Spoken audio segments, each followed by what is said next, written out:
शादी में आई चुड़ैल। अन्नपुर नाम के एक गांव में शादी चल रही होती है। वाह, मजा आ गया फूफा जी। शादी में क्या खाना बना है, बाराती तो उंगलियां चाटते रह जाएंगे।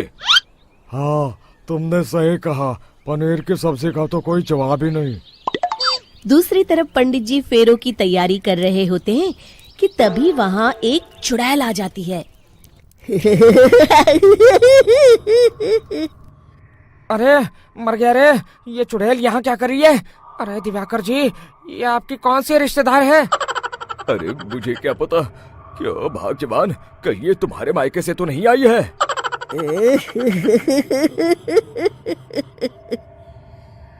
तुम लोगों की इस गांव में बारात लाने की हिम्मत कैसे हुई?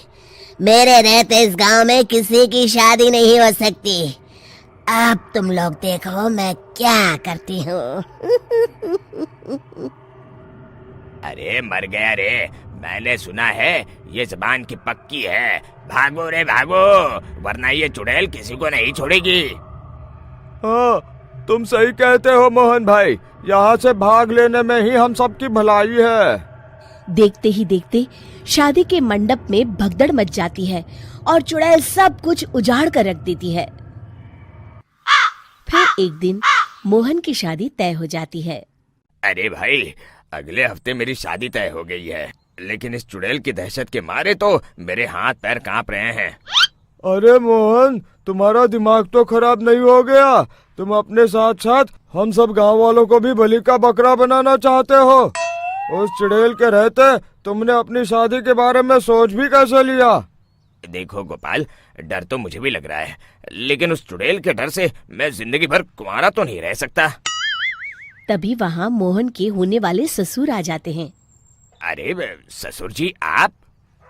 देखो, अब तक मैं तुम्हारा ससुर बना नहीं हूँ और शायद बनूंगा भी नहीं।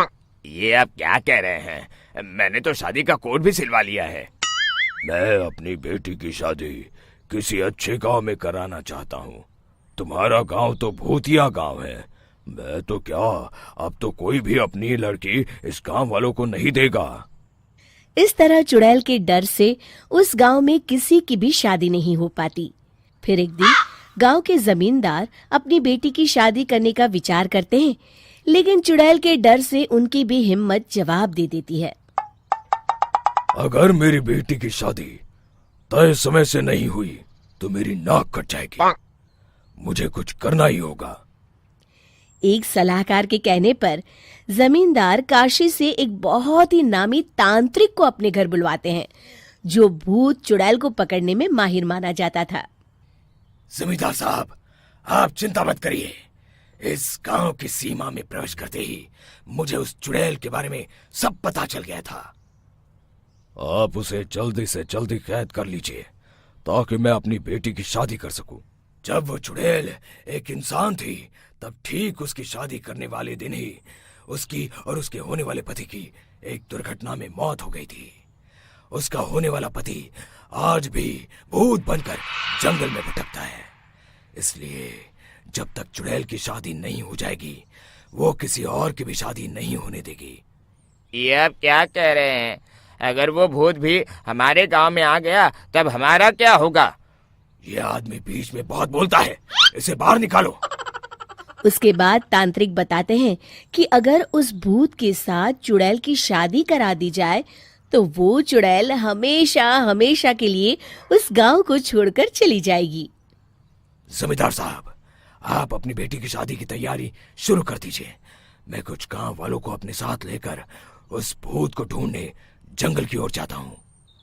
इस तरह जमींदार निश्चित होकर अपनी बेटी की शादी करवाने लगते हैं, लेकिन तभी वहाँ चुड़ैल आ जाती है। मैंने तुम गांव वालों को समझाया था ना कि इस गांव में कभी कोई शादी नहीं करेगा। लगता है तुम लोग मुझे हल्के में ले रहे हो। चुड़ैल जमींदार की बेटी को उठा लेती है।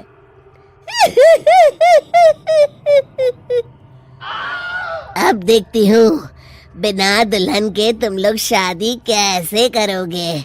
मैं इसे अपने साथ ले जा रही हूँ। छोड़ मुझे, पिताजी, मुझे बचाइए। अरे कोई मेरी बेटी को बचाओ। तभी तांत्रिक उस भूत को लेकर वहां पहुंचता है। अरे भाग्यवान, रुको, इन मासूमों को परेशान मत करो, मैं आ गया हूँ, अब तुम मेरे साथ चलो। चुड़ैल बहुत खुश हो जाती है। आप आ गए, चलिए अब हम मंदिर में चलकर शादी कर लेते हैं। अरे अरे अरे अरे, ये क्या कह रही हो?